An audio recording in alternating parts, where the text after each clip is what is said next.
बिहारी के काव्य की और बिहारी सत्सई की जो अ, आलोचनात्मक भाग है, अब उसके बाद में बिहारी के काव्य का जो व्याख्यात्मक भाग है उसकी ओर दृष्टि डालेंगे। तो सबसे पहले पद में महाकवि बिहारी ने मंगलाचरण रूप में श्री राधे और श्री कृष्ण के प्रति अपनी भावनाओं की अभिव्यक्ति करते हुए प्रस्तुत किया है ये भाग पद कि मेरी भव बाधा हरो राधा नागरी सोई जा तन की झाई पड़ी श्याम हरित दुखी। तो कहते हैं कि मेरी भव बाधा हरो राधा नागरी सोई। यहाँ पर जो इसका एक व्यापक अर्थ कवि ने लिया है उसमें जा तन की झाई पड़े श्याम हरित दुखी। झाई, जातन और झाई, तन की झाई, श्याम और हरित दुखी, ये जो तीन शब्द हैं इनके द्वारा जो कवि ने इन केवल दोहा छंद में इतने सारे अर्थ गूंथ दिए हैं उनका वर्णन किया है। और इसके द्वारा कवि कहते हैं, कविवर बिहारी अपनी आराध्या राधिका माता से विनती करते हैं, माते राधे से विनती करते हैं कि हे चतुर राधिका, राधा नागरी, हे चतुर राधिका, आप मेरे भव बाधा संपूर्ण सांसारिक कष्टों का हरो, निवारण कर दीजिए। और कैसी कवि कहते हैं कैसी राधा, जिन राधा के तन की झाई, रूप सौंदर्य की झाई यानी के परछाई जब श्याम श्री कृष्ण पर पड़ती है तो हरित रुति हुई, उनकी जो आभा है वो हरे रंग की हो जाती है। अर्थात जो राधा जी का जो तन की आभा है, जो परछाई है, वो पीतवर्णी है, श्याम मतलब कि गौरवर्णी है। और वह जब श्याम वर्णी जो नीलवर्णी श्री कृष्ण है उन पर उनके शरीर की आभा पड़ती है तो नीला और पीला रंग मिलकर के हरा हो जाता है, तो हरित रुति हुई, तो एक हरे रंग की जो सुंदर आभा है वो झलकने लगती है। ऐसी आभा वाली जो श्री राधे हैं वो मेरे संपूर्ण कष्टों का निवारण करें। एक अर्थ कवि ने यहाँ लिया है कि जा तन की झाई पड़ी, जिनके शरीर की झलक के पड़ते ही जो श्याम श्री कृष्ण हैं हरित दुति हुई, वो प्रसन्न वदन वाले हो जाते हैं।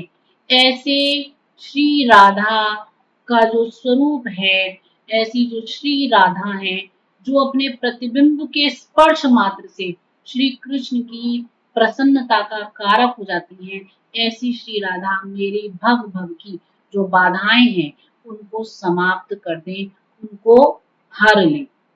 और एक अर्थ इसका जो लिया गया है वो ये लिया गया है कि उनके जो तन की झाई है, अर्थात श्री राधा के शरीर की जो एक मतलब के झलक है, एक स्वरूप है, एक जो आभा है, सौंदर्य है, जब वो अपने आप में इतना अधिक कहना चाहिए प्राकाट्य है, इतना अधिक दिव्य है कि जब भक्त के श्याम कलुषित मन पर, जो भक्त है उस भक्त के कलुषित मन, जो श्याम वर्णी है भक्त का मन कैसे है श्याम वर्णी, क्योंकि भोग विलासों में डूबा हुआ है, क्योंकि अनेक प्रकार के विषय भोगों से युक्त है, पदार्थों में जो है रमा हुआ है, भौतिकता में रमा हुआ है।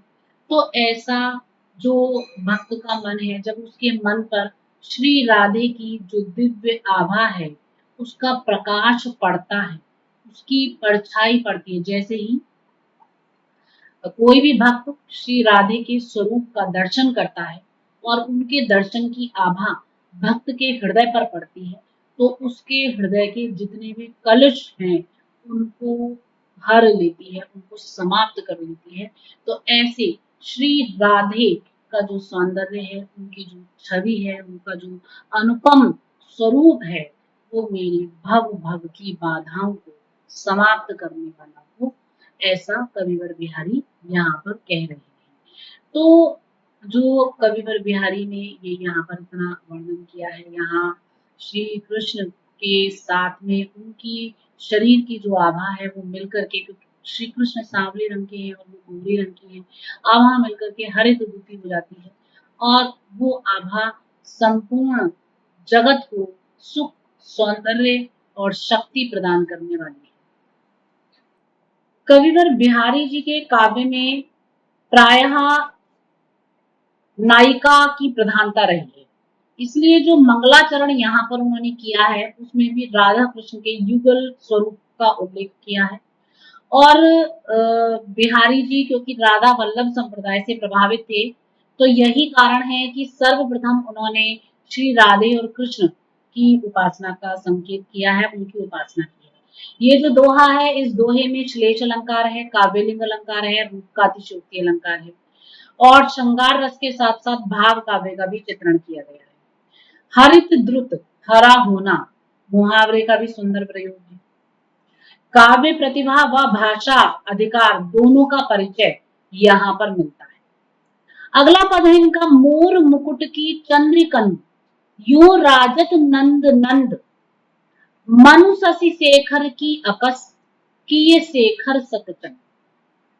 यहाँ पर रीति रस तरंगणी के बिहारी द्वारा विरचित जो सतसई का दोहा है वही उद्धृत है और यहाँ श्री कृष्ण की अनुपम अलंकृत रूप सुंदरता का वर्णन कवि कर रहे हैं और वो कहते हैं कि एक गोपी ने प्रभु श्री कृष्ण के दर्शन किए और वह उनके जो उनका इतना दिव्य सौंदर्य है, अलौकिक सौंदर्य है, जो लोकोत्तर रूप है, उस पर वो मुग्ध हो गई। अब वह अपनी सखी से इस अनुपम मनमोहक सुंदरता का वर्णन करना चाहती है, क्योंकि वो श्री कृष्ण के जो रूप सौंदर्य है उस पर इतना मुग्ध हो गई है कि अब उसका हृदय ये कह रहा है कि किसी से वो जाकर उस सौंदर्य का वर्णन करे। तो उसी को यहाँ पर कवि कहते हैं कि मोर मुकुट की चंद्रिकन यो राजत नंद नंद। हे सखी, नंद बाबा के पुत्र श्री कृष्ण के मस्तक पर मोर मुकुट की चंद्रकी शत शत चंद्रमाओं से युक्त, मतलब के सैकड़ों चंद्रमाओं से युक्त जो मोर पंख का मुकुट है वो इतना सुशोभित हो रहा है, इतना सुंदर लग रहा है, मानो मनुष्य सी शेखर की अकस, मानो शतचंद्र अपने मस्तक पर धारण कर लिए हों, अथवा ऐसा प्रतीत होता है मानो श्री कृष्ण रूपी कामदेव ने शेखर सतचंद्र, शशि शेखर की अकस, शशि शेखर की अकस की, शशि शेखर अर्थात शिव जी की ईर्ष्या के कारण सैकड़ों चंद्रमा अपने सिर पर धारण कर लिए हों। कवि का यहाँ पर जो भाव है वो कहने का भाव ये है कि जो श्री कृष्ण है, सखी जो है वो कह रही है उनके रूप सौंदर्य पर मुग्ध होकर के कि जो नंद बाबा के पुत्र हैं श्री कृष्ण, उन्होंने अपने मस्तक पर, आपने देखा होगा कि जो मोर का पंख होता है उसमें बीच में चंद्र बने होते हैं, है ना। तो एक चंद्रमा बड़ा सा बना रहता है, उसके चारों तरफ चंद्र बने रहते हैं। तो वो यही कहना चाह रही है कि ऐसा सुशोभित हो रहा है, जो मोर पंख है वो चंद्र किरणों से युक्त होकर के उनके मुकुट में, उनके सिर पर इस प्रकार सुशोभित हो रहा है मानो उन्होंने, जो शशि शेखर अर्थात श्री भगवान शिव हैं, उनकी ईर्ष्या के बहाने अपने मस्तक पर सैकड़ों चंद्र धारण कर दिए हैं और फिर कामदेव को हरने वाले भगवान शिव की सुंदरता को भी जीत लिया हो, इस प्रकार से दिखाई दे रहे हैं। तो यहाँ पर श्री कृष्ण रूपी कामदेव ने अपने मस्तक पर सैकड़ों चंद्र धारण कर लिए हैं, क्योंकि शिव और कामदेव एक दूसरे से ईर्ष्या का अनुभव कर, भगवान शिव जब तपस्या कर रहे थे तो कामदेव ने उनकी तपस्या को भंग किया था, जिसके कारण शिव जी ने उनको भस्मीभूत कर दिया था। तो एक प्रकार से शिव तपस्या है और कामदेव वासना है, तो इसलिए ये दोनों एक दूसरे के विरोधी हैं। तो भगवान शिव के माथे पर तो केवल एक चंद्रमा विराजमान है, लेकिन श्री कृष्ण भगवान ने अपने मस्तक पर सैकड़ों चंद्र धारण करके मानो उनको भी जीत लिया है। तो शत चंद्रों से श्री कृष्ण का जो रूप सौंदर्य है और अधिक मनमोहक हो गया है। उत्प्रेक्षा अलंकार है, व्यतिरेक अलंकार है, अनुप्रास अलंकार है, और राम सत्सई करके जो है उसमें भी एक दोहा वर्णित है कि तंत्री नाद कवित्र सरस राग रतिरंग अन बूढ़े बूढ़े तरे जय बूढ़े सब।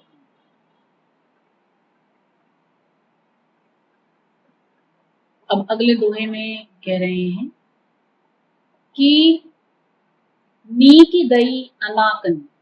पहले इसी वाले दोहे को देखते हैं। तो ये जो दोहा है इसमें कह रहे हैं कि कविवर बिहारी जो है ललित कलाओं का महत्व बता रहे हैं, और वो जो है ललित कलाएं जो है वो जीवन का सार है। तो कहते हैं कविवर बिहारी कि तंत्री नाद कवित्त रस, कि चाहे बीड़ा का स्वर हो, वीणा का स्वर हो, तंत्री नाद वीणा का स्वर हो, उसकी स्वर लहरी हो, या कवित्त रस किसी कवित्त की रस तरंगणी हो, सरस राग अथवा कोई प्रेम की अनुभूति हो, सरस राग हो, रति रंग, अथवा ये इनमें से कोई भी हो, रस तरंगनी हो या सरस राग हो, प्रेम की बहुत ही प्यारी सी सुंदर सी सरस सी अनुभूति हो, रति रंग, ये जितने भी इनके जो रंग हैं अथवा इनके आनंद में यदि व्यक्ति डूब जाता है एक बार, तो पूर्ण रूपेण डूब जाता है। अन बूढ़े बूढ़े तरे जय बूढ़े सब। तो अपनी संपूर्ण सांसारिक बाधाओं को आसानी से पार कर जाती हैं और उनका जीवन जो है वो आनंदमय हो जाता है, क्योंकि जो इसमें डूबे नहीं है, जब वो इसमें डूबते हैं और जो डूबे हुए हैं वो सारे अंग अंग से सराबोर हो जाते हैं, और इस प्रकार इसमें डूब करके जो संसार सागर है उससे तर जाते हैं। अर्थात जो मधुर संगीत है, काव्य का रसानंद है और प्रेम का पाश है, व्यक्ति में नहीं डूबे हैं या उनका पूर्ण आनंद उन्होंने प्राप्त ही नहीं किया है, क्योंकि उनका जीवन निष्फल है यदि उन्होंने इन आनंदों में वो नहीं डूबे हैं। लेकिन अगर भव सागर में डूबे हुए हैं तो वो इसी के समान है। किंतु जो लोग अंग प्रत्यंग इन आनंददायक कलाओं का आस्वादन कर चुके हैं, सरस अनुभूति प्राप्त कर चुके हैं, समझो वो संसार में डूबे हुए होने पर भी संसार से तर गए हैं, क्योंकि उन्होंने इस आनंद के द्वारा अलौकिक आनंद की प्राप्ति कर ली है। अगले दोहे में कविवर बिहारी कहते हैं कि नीक दई अनाकनी फीकी परी गुहारी तजियो मनो तारन विरु बारक बारन तारी। तो यहाँ पर कविवर बिहारी अपने इष्ट देव भगवान श्री कृष्ण से कहते हैं कि नी की दई अनाकनी, आपने तो मेरी जो विनती है वो अच्छे तरीके से अनाकनी अनसुनी कर दी। फी की पूरी परी गुहारी, जो बार बार मैं आपको पुकारता रहता था, वो जो मेरी गुहार है, वो जो मेरी पुकार है, वो मानो फीकी पड़ गई है। तजियो मनो तारन बिरदु, किंतु मेरी सभी पुकारों का आप पर जो प्रभाव है वो पड़ा ही नहीं है, बारक बारमतारी, और आप मेरे प्रति पूरे तरीके से उदासीन बन गए हैं, अर्थात मेरी तरफ देखते भी नहीं है, सोचते भी नहीं है। अगले दोहे में कविवर बिहारी कहते हैं कि ज्यो ज्यो बढ़ती विभावरी त्यों त्यों बढ़त अनंत, ओक शोक सब लोक सुख कोक शोक हेमंत। कह रहे हैं कि ज्यो ज्यो बढ़ती विभावरी, हेमंत कालीन जो रात्रि की बेला है उसका वर्णन कवि यहाँ पर कर रहे हैं, और कह रहे हैं कि जैसे जैसे इस ऋतु में रात्रि वृद्धि को प्राप्त होती जाती है, जैसे जैसे वो बढ़ती जाती है, त्यों त्यों बढ़त अनंत, वैसे वैसे अनंत में चारों ओर वो शीतल अ, वातावरण और उसके मध्य वो जो अंधकारी रात है वो बढ़ती चली जाती है। और उसी के साथ साथ प्रत्येक घर में ओक ओक सब लोग सुख, जो नायक और नायिकाएं हैं उनकी जो रात्रि सुख है उसमें भी वृद्धि होती जाती है और वो सुख का अनुभव करते हैं। कोक शोक हेमंत, लेकिन दूसरी ओर जो कोक शोक जो चकवा पक्षी है उसकी पीड़ा बढ़ने लगती है ना। तो यहाँ कवि ने एक भाव ये दिया है कि इस सृष्टि में चारों ओर हर पल सुख हो ये संभव नहीं है। यदि एक कुल सुख में है तो दूसरे कुल में दुख होगा। यदि हेमंत कालीन जो रात्रियां हैं वो रात्रियां किसी नायक और नायिका को सुख देने वाली हैं तो वो प्रकृति में दुख भी देने वाली हैं। चकवा और चकवी जो पक्षी हैं, जब रात्रि होती है, जैसे ही रात्रि होती है वैसे ही दोनों अलग हो जाते हैं। तो वो दोनों विरह की पीड़ा से व्याकुल हो उठते हैं और पीहू पीहू करने लगते हैं चकवा चकवी पक्षी। और जब दिन होता है तो पुनः उनका मिलन हो जाता है। तो एक और जो ये हेमंतकालीन रात्रियां जो बड़ी होती हैं, इस ऋतु की ये रात्रियां जहां नायक और नायिका को सुख देने वाली है, वहीं पर चकवा चकवी पक्षी की पीड़ा को और अधिक बढ़ा देने वाली। आगे कवि कह रहे हैं, अति अगाधु अति ओथ रहो, नदी कूप अरुबाई, सो ताको सागर जहां जाकी प्यास बुझाई। तो महाकवि बिहारी यहाँ पर कह रहे हैं कि एक तो नदी, एक कुआं, एक सरोवर, बावड़ी, ये चाहे अति अगाध हो, अति ऊंचे हो, चाहे तो ये बहुत अधिक गहरे हो या इनमें पानी बिल्कुल उथला हुआ हो, मतलब कि कम। इससे कोई तात्पर्य नहीं है। एक तो नदी है, एक कुआं है, तालाब है, बाग। तो ये जो है नदी, कुआं, तालाब और बाग, चाहे ये बहुत ज्यादा गहरे हों और चाहे बहुत ज्यादा उथले हों, सो ताको सागर जहां, किंतु इन साधनों से प्यासे की प्यास बुझती है। इनका महत्व, सो ताकू सागर जहां जाकी प्यास बुझे, किसी सागर से कम नहीं हो सकता। अर्थात एक व्यक्ति सागर के पास भी चला जाए तो भी उसकी प्यास नहीं बुझेगी, लेकिन एक प्यासा नदी, कुएं, तालाब और बावड़ी पर पहुंच जाए तो उससे पानी लेकर उसकी प्यास बुझ जाएगी। तो सागर जो कि अनंत अथाह जल राशि का प्रतीक है और जो अथाह जल राशि से मंडित है, लेकिन अगर वह किसी की प्यास बुझाने में अक्षम है तो वो अथाह जल राशि भी व्यर्थ है। उससे कहीं ज्यादा सक्षम ये नदी, कुएं, सरोवर और बावड़ियां हैं जो किसी की प्यास बुझाने में सक्षम तो हैं। तो यही कवि का भाव ये है कि बहुत अधिक धन राशि होने के बाद भी यदि आप किसी के दुख को नहीं टाल सकते तो उस वैभव का कोई अर्थ नहीं है। वैभव अगर थोड़ा भी है, लेकिन यदि किसी के दुख को, किसी की पीड़ा को, वेदना को हरने में सक्षम है तो वो भी कामगर है। तो कवि ने यहाँ पर जो है इस दोहे के माध्यम से एक जो परोपकार का भाव है वो ज्यादा महत्वपूर्ण है।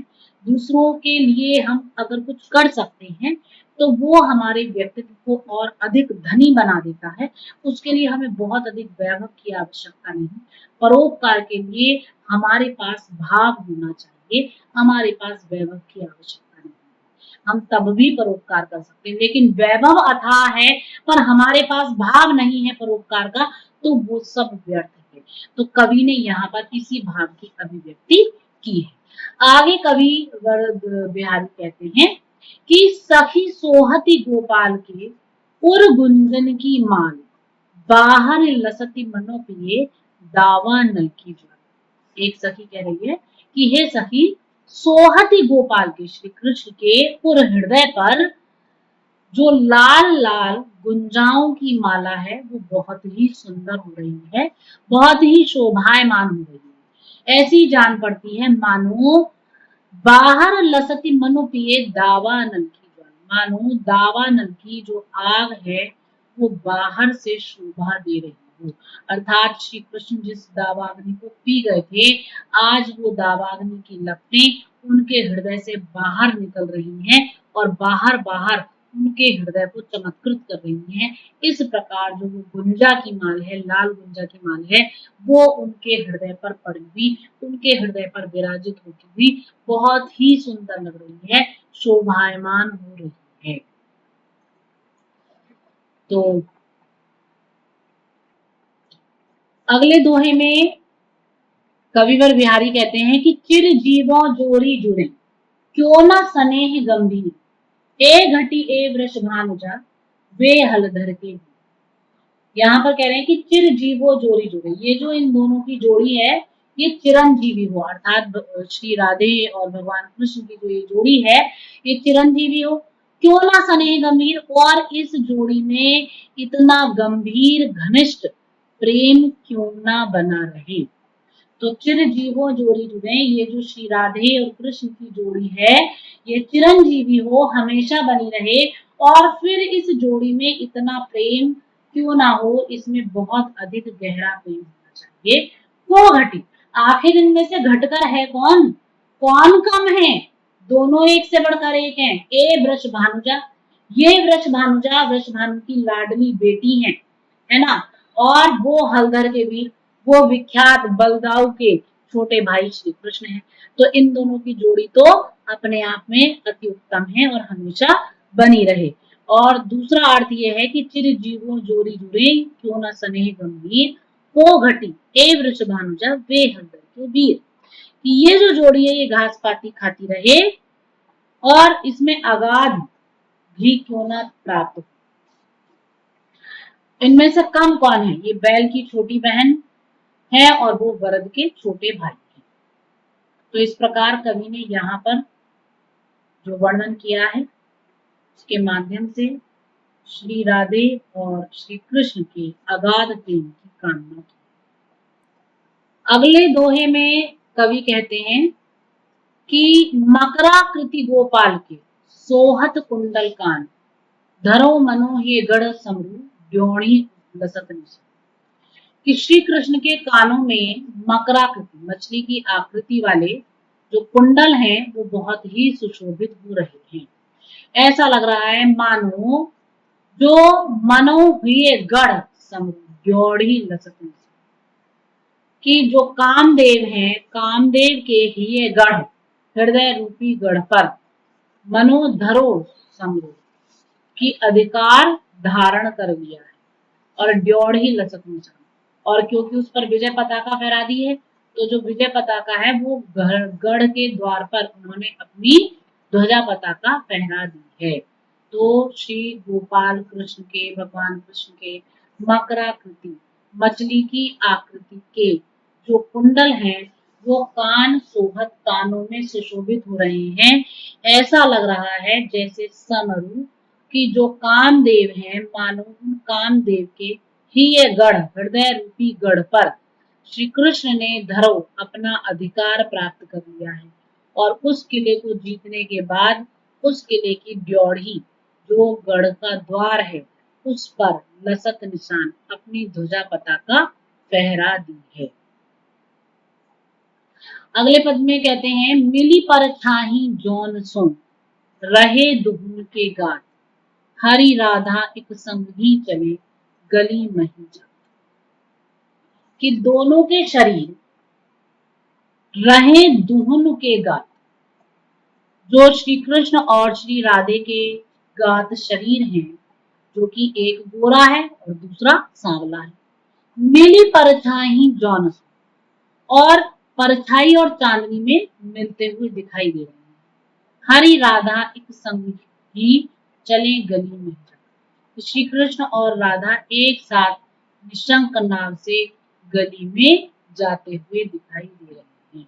कहने का तात्पर्य यह है कि जो श्री कृष्ण और श्री राधे हैं वो दोनों एक साथ, दोनों का जो मतलब के शरीर का रंग है, एक गौरवर्णी है, श्री राधे गौरवर्णी है और श्री कृष्ण सांवले रंग के हैं।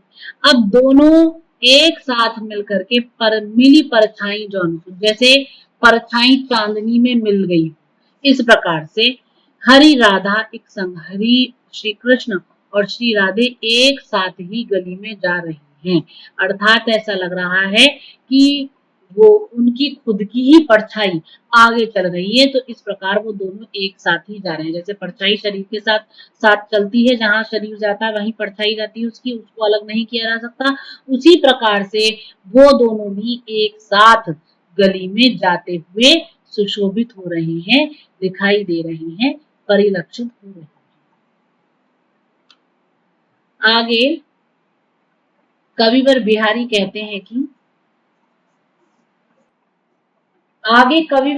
कहते हैं कि मोर चंद्रिका श्याम चढ़ी, कत करति गुमानु, लखवी पायन पे लुठति सुनिय तो राधा मान। कि अरे जो मोर चंद्रिका है वो श्री कृष्ण के मानो चढ़ी, सिर पर चढ़कर, करति गुमानो, बहुत ज्यादा इठला रही। मोर चंद्रिका, मोर में जो चंद्र बने हुए हैं, वो मोर चंद्रिका भगवान कृष्ण ने अपने सिर पर धारण कर रखी है। अब ऐसा लग रहा है कि ये जो मोर चंद्रिका है, क्योंकि इसे तो श्री कृष्ण का शीश प्राप्त हुआ है, वहां पर विराजी है, ये वहां विराज कर अपने ऊपर इतरा रही है, गुमान कर रही है। सुना है लाखी भी पायन ते उठती, सुनिए तो राधा मान। सुना है कि राधा जो है वो मान करके बैठी हैं, अतएव लाखी भी पायन ते लुटती, तुम्हें उनके पांवों पर लूटते हुए मैं देखूंगी। अतएव शीघ्र ही तुझे उनके पांवों पर लूटते हुए मैं देखूंगी। अर्थात जो मोर चंद्रिका है उसके लिए कह रही है कि राधा जो है वो मान करके बैठ गई है, गुस्सा होकर बैठ गई है, रोष करके बैठ गई है। तो हे मोर चंद्रिका, मैं तुझे शीघ्र ही उनके पांवों पर लेटते हुए देखूंगी। अर्थात उन्हें मनाने के लिए तुम खुद ही शीश से नीचे उतर आओ। आगे कहते हैं सोहत ओढ़े पीत पट, श्याम सलोनी गात, मनो नीलमणि सैल पर आतप परियो। तो कहते हैं कि सोहत ओढ़े पीत पट, सुंदर और सलोने श्याम, सांवले और सलोने शरीर पर श्री कृष्ण जी ने ओढ़त पीत पट, पीतांबर धारण किया हुआ है। अर्थात अपने सलोने से, सुंदर से और श्याम वर्णी शरीर पर श्री कृष्ण ने पीतांबर ओढ़ा हुआ है। मनो नीलमणि सैल पर आतप परियु प्रभाव, ऐसा लग रहा है कि नीलम का कोई पहाड़ है, नीलमणि शैल है, पर्वत है, और उस पर प्रातः कालीन सूर्य की जो किरणें हैं वो पड़ रही हैं। तो वो पूरा का पूरा जो पर्वत है वो स्वर्ण से मंडित हो गया है, इस प्रकार दिखाई दे रहा है। आगे कवि कहते हैं, कविवर बिहारी आगे कहते हैं कि कितना गोकुल कुल वधु, काहि न कीही सिख दीन, कौने तजी न कुल गली, है मुरली सुरली। कि गोकुल में न जाने कितनी कुल वधुएं हैं, कुलीन परिवारों से हैं, कहीं ना कहीं सिख दीन, और किसको किसने शिक्षा नहीं दी होगी।